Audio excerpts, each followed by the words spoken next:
이재명 대표의 어떤 행보 관련해서 얘기를 해볼 건데, 이번에 이제 문화 콘텐츠 관련된 얘기를 했거든요. 근데, 와, 말만 하면 막 테마주가 터집니다. 네. 어제도 이 발표 있고 나서 관련주들이 그야말로 폭등을 했거든요. 네. 관련 기업들이 엄청나게 좋아했을 것 같습니다. 네. 이재명 민주당 대선 후보가 소프트파워 빅5 정책을 발표했습니다. 2030년까지 소프트파워 시장 규모를 300조 원, 문화수출 50조 원 달성을 목표로 제시를 했는데요. K푸드, K뷰티, K팝, K드라마, K웹툰 등 한국 문화 콘텐츠의 세계 시장 진출을 전폭 지원하겠다고 약속을 했습니다. 현재 국가 총 지출의 1.33%에 불과한 문화 예산을 대폭 늘리겠다고 약속을 했는데요. 이재명 후보가 17일 방산 육성 공약을 발표한 후 현대 로템을 비롯한 방산 관련주들이 일제히 상승했고요. 그리고 18일 날 이 후보가 대구 웹툰 특화 도서관 방문을 예고만 했는데 K 콘텐츠 관련 주도 동반 상승했다고 합니다. 네. 예. 예고에 이렇게 움직일 정도면은 왜냐면 다른 후보들은 이런 얘기도 안 해요. 그냥 이재명만 안 된다고 얘기해요. 홍준표가 카드 수수료 낮추기 위해서 디지털 코인 한다고 얘기는 했는데 그게 뭔지 몰라요. 지가 뭔지 모르겠어요. 그렇기 때문에 될 리도 없지만 알지도 못하는 내용이 되는 겁니다. 그래서 이제 이재명 대표가 얘기한 이 정책들이 사실상 다 실현될 것이다라는 전제하에서 주들이 폭등을 하고 있는 거죠. 근데 이 정책에 대해서 이재명 대표가 새로운 정책을 내는 게 아닙니다. 사실은 작년에 김건희가 이거를 가지고 돈을 벌어보겠다고. 왜냐면 문화체육관광부가 김건희 직속입니다. 그 장관이 맨날 김건희 수행하면서 따라다니면서 옆에서 딸랑딸랑 하는 애가 그거고요. 그렇기 때문에 온갖 이상한 공연부터 뭐 문화부 관련해서 이 모든 게 올라오고 있는 게 사실상 문화부 장관이 일베이고 김건희를 적극적으로 따르는 요 사람이기 때문에. 그런데 작년에 3조 4천억을 써가지고 그러니까 거의 한 보증까지 한 5조 원대의 콘텐츠 기금을 지원을 해서 이걸로 가지고 2027년까지 수출로만 250억 달러를 하겠다라고 얘기를 했어요. 그러니까 이게 얼마나 차이가 나는 거냐면 돈은 이재명 후보보다 5배를 더 써. 근데 실적은 10분의 1만 내겠다고 지금 얘네가 작년에 준비를 했다는 거예요. 그럼 생각을 해보세요. 2027년까지 5조를 투입을 해. 근데 이 5조를 투입을 해서 나오는 돈이 30조밖에 안 나온다는 식으로 이 공약을 작년도 6월 달에 문화관광부가 꺼내놨다는 거예요. 근데 내용은 다 똑같아. 게임, 웹툰, 영화, 음악, 뭐 관련한 거, 뭐 요런 거 전부 다 기업 성장시키고 모이고 투자한다라는 내용은 똑같은데 지금 이재명 후보 공약하고 따져놓고 보면 비용은 5배. 성과는 10분의 1로 나온다고 하는 거를 내놨다는 거죠. 왜냐면 이 정권에서 자꾸 눈치 주잖아요. 그리고 김건희는 그 감독 배우도 불러가가지고 나를 뭐 영화 주인공으로 뭐 해달라 뭐 이런 소리를 하고 넷플릭스에 저를 주제로 영화 하나 만들어주세요. 이따위 소리를 하고 있으니까 정말 뭐가 되겠습니까? 그리고 우리나라에서. 블랙리스트 했던 사람이 지금 저기가 앉아있고 정부에서 계속 일하고 있는데 어떻게 예술인들이 마음 놓고 일을 해요? 지금 못하지. 아니 지금 노벨상 탄 것도 어떻게든 방송에 안 내고 꾹꾹 눌러 막고 있는 상황인데 윤석열이 아마 그 한강 작가 관련해서는 아예 축전도 안 보냈을 거예요. 축전도 안 보내고 그와 관련한 뭐 초청 이런 걸 원래 해갖고 하는 게 관례인데 그것도 안 했잖아요. 노벨 그 문학상이- 한강 작가가 들어서 안 가, 불러도 안 가려고 그랬어. 이렇게 얘기하셨죠. 그래서 이게 국가 지원의 1.33%라고 얘기하면 이게 한 6조 원에서 7조 원 이상을 분할해갖고 지급을 한다는 얘기고요. 향후 2030년 이후 가서는 우리나라에서 판매되는 게 그 단일 업종 중에서 나가는 것 중에는 가장 큰 매출을 문화 콘텐츠에서 올리겠다는 겁니다. 무려 300조 원을 올리겠다는 거예요. 2027년 임기 중 거고, 그때 가시적으로 성과를 올리고, 그 이후에 더 폭발적으로 늘어날 수 있는 계기를 마련해가지고, 300조. 생각만 해도 어마어마한. 1년에 300조 원을 수출하겠다는 거죠. 근데 다들 김건희 영화는 하나 있긴 해야 된다고 하는데. 그 신부금인데? 굉장히 김건희와 다른 의미로 그런 영화가 필요하다고. 우리는 약간 기록적 차원에서 반면교사, 다시는 우리 역사에 이런 불행한 과거가 되풀이되지 않도록 하기 위해서 그 영화가 필요한 거죠. 근데 그 영화가 19금이라면?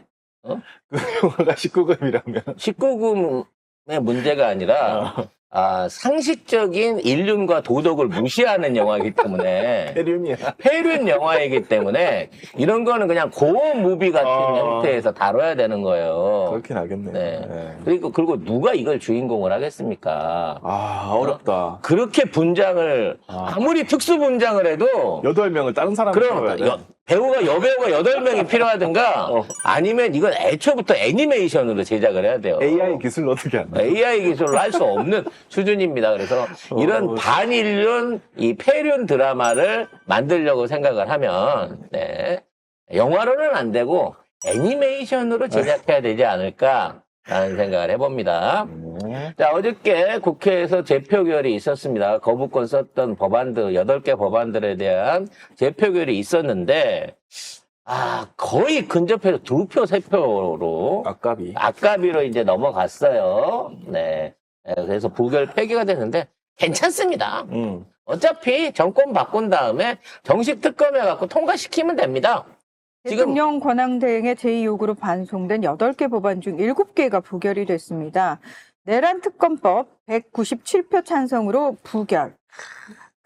3표 부족했어. 네, 3표가 부족했고요. 그러니까 대여섯 표가 이탈했다는 소리예요, 국힘에서. 네, 상법 개정안 요거는 196표 찬성으로 부결. 이것도 일부 찬성표가 발생을 한다는 거죠. 네, 오로지 방송법 개정안만 212표 찬성으로 가결됐습니다.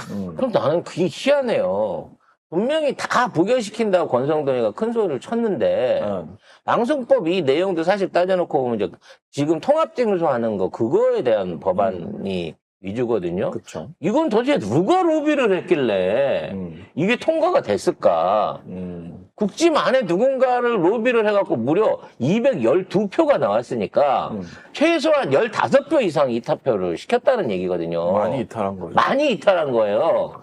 그럼 도대체 누가 이걸 했을까? 아니, 한국전력의 TV 수신료를 전기요금과 다시 결합해서 징수하는 거잖아요. 네. 그러니까 어느 쪽이겠어요, 당연히? 한국전력이 했나? 아니죠. KBS죠. KBS가 있을까?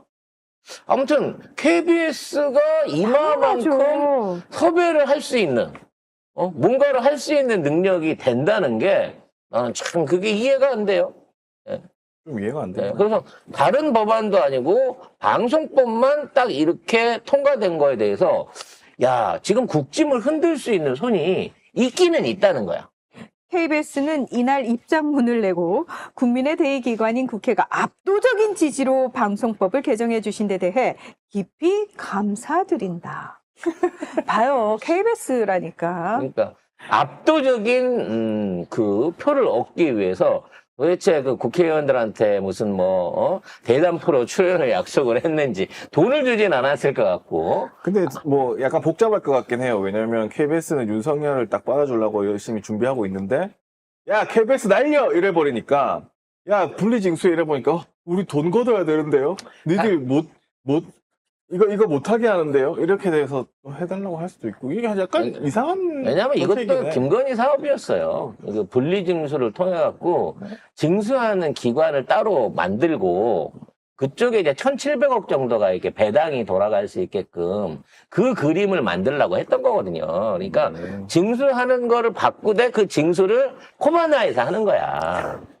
그래서 그 안에서 징수 수수료를 따먹으려고 한 겁니다. 아니, 코바나가 그거 징수하는 기관이 아니잖아요. 걔 도대체 정체가 뭐예요? 돈 되면 뭐든 하는 애니까. 다 부리면 다 하는데 뭐. 네.